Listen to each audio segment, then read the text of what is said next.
significa una y la otra? Sí, lo primero que yo quisiera es señalar, para poder hablar de lo patológico, vamos a hablar de lo que es normal. Para hablar de disfunciones sexuales, vamos primero a hablar acerca de lo que es una respuesta sexual normal. La respuesta sexual no es más que ese acontecimiento de cosas que pasa en un intercambio cuando el individuo es debidamente estimulado, donde hay mecanismos nerviosos, mecanismos hormonales, físicos, emocionales, que se ven envueltos en lo que es una respuesta adecuada al intercambio sexual mediante un estímulo dado. Y entonces, cuando hablamos de disfunción, para hablar de disfunción, entonces tiene que pasar todo lo contrario a lo que es una respuesta sexual normal.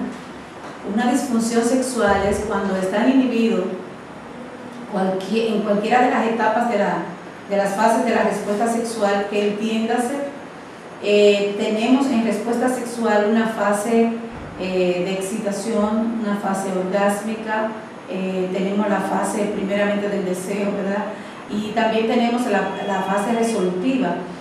Cuando en una de esas cuatro fases que deben de estar en una respuesta sexual normal, si hay un fallo, entonces hablamos de disfunción. Es decir, disfunción no es más que el mal funcionamiento en una respuesta sexual, en este caso.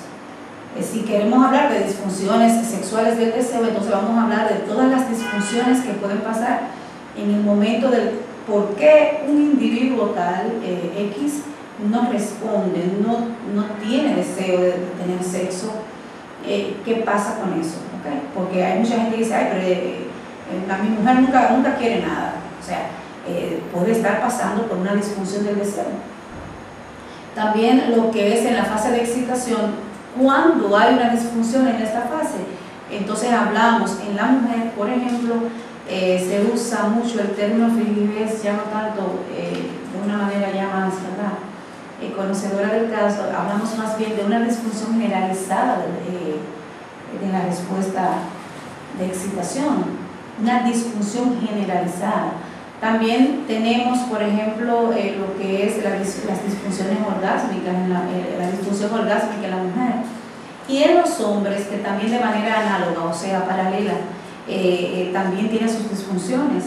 El hombre puede presentar, por ejemplo, la gente lo conoce como impotencia, nosotros más bien le llamamos disfunción eréctil. Exacto. El término impotencia suena hasta peyorativo muchas veces y nosotros tratamos de no... Porque significa no poder y sabemos que sí tiene solución. Exactamente. Entonces, tenemos también la disfunción ya en la fase orgásmica que se vierte en dos. Puede ser una eyaculación precoz y una eyaculación retardada.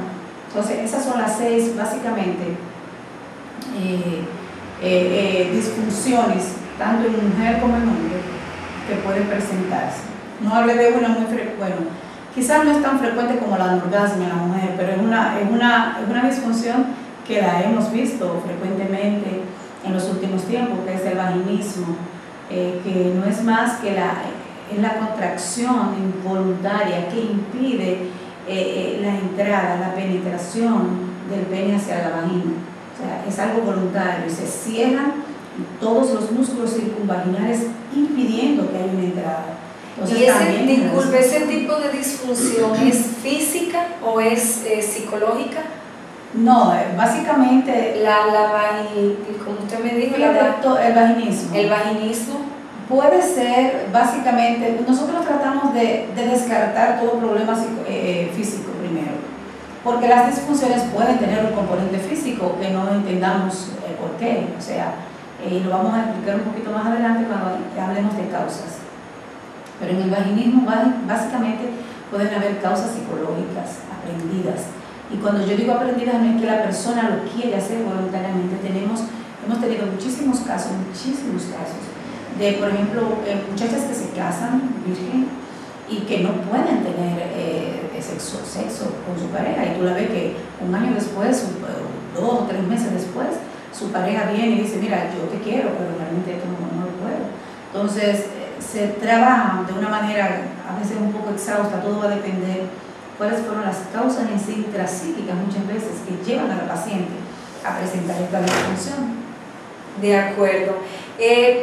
Como estábamos hablando, ¿cuáles son las causas más comunes que generan la impotencia? Que como dijimos, la mejor manera de llamarla es lo que se llama disfunción eréctil en un hombre. ¿Y por qué las probabilidades de un hombre sufrir de esta incapacidad sexual aumenta después de los 40 años?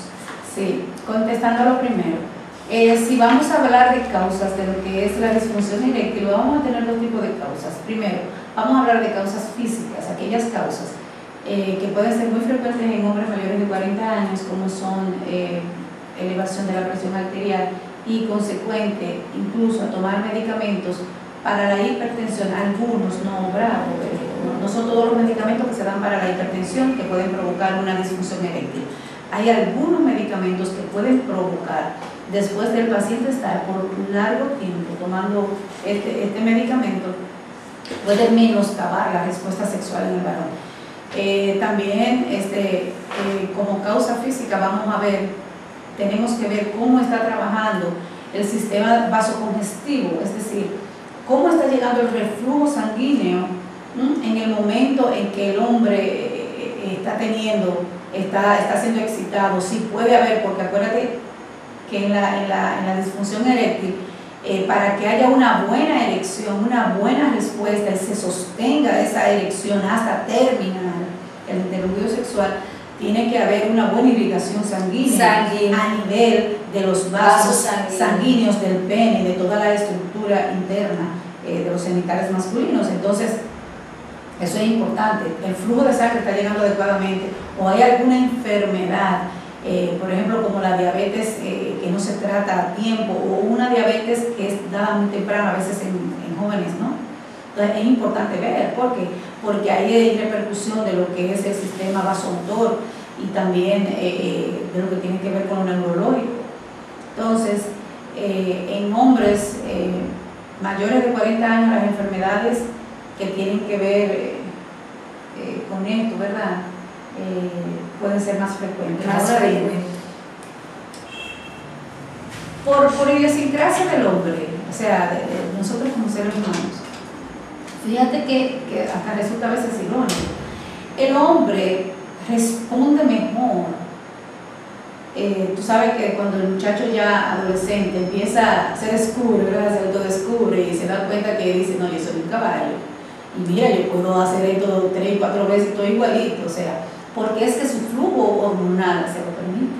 En un hombre ya, con el paso de los años, no estoy hablando de un hombre de 40 años, un hombre de 40 años todavía es joven, es un hombre que está, si no tiene alguna complicación física, ¿verdad?, ya comprometedora, ya es diferente, pero si no, puede responder de una manera adecuada, muy adecuada, porque realmente no puedo decir que, no, los hombres que tienen 40 años, ya no sé, eso no es verdad. Los hombres de 40 años están en muy buenas condiciones y pueden tener relaciones sexuales de una manera placentera. Ahora bien, no podemos comparar a un hombre de 45, 50 años con un muchacho de 17, ¿verdad? Porque aunque a pesar de eso, doctora, también sabemos que los jóvenes, cuando se están iniciando sexualmente, a veces tienen una eyaculación precoz, o sea, no la pueden mantener. Yo te voy a explicar por qué, porque ya en eso estamos hablando de las causas físicas. Exacto. En los varones jóvenes ya pueden haber otros factores que no hemos hablado todavía, que son los factores psicológicos.